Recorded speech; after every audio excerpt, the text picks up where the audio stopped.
Hey everyone, welcome back to Foxtecc, and in this video we're going to talk about how you can customize your Magic Mouse.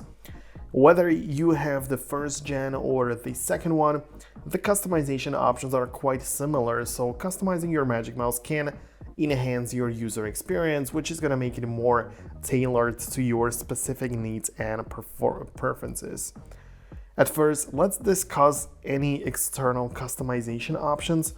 Although you can add some kind of stickers or other decorations to your Magic Mouse, I don't recommend placing them on the glass touch surface. This area is crucial for the touch functionality of the mouse, and if you really want to personalize it with stickers or some kind of color, then place them on the lower portion where they will not interfere with the trackpad surface. You can also put the stickers and some kind of decorations on the back side of the Magic Mouse, but remember, you will not see them while you're using the mouse. But let's move on to the more important aspect of customization, and that is adjusting the settings to change how the Magic Mouse operates with your computer. And to do this, you need to open the system settings or system preferences app on your Mac.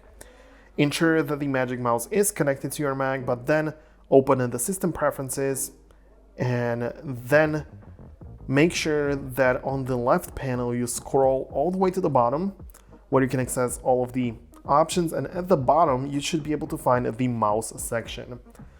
There are, again, so many different things to customize, but one key setting here you might want to adjust is, for example, the secondary click, which is going to allow you to enable the right click functionality, which can be set to either the left or right side, depending on your preference.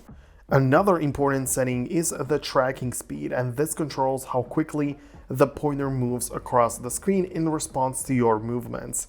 Finding the right tracking speed is essential for comfortable and efficient use, because too slow and you'll find yourself dragging the mouse excessively, and if it's too fast it can become difficult to control. Additionally, there are advanced gestures that you can customize, like the Magic Mouse supports a variety of gestures such as swiping between pages and accessing mission control. These gestures can enhance your workflow by allowing you to navigate it more efficiently. So spend some time experimenting with these settings to see which gestures and stuff you like the most. Hope you liked this video. If you did, make sure to hit the thumbs up, make sure to subscribe below to Foxtecc, and I'll see you in the future video.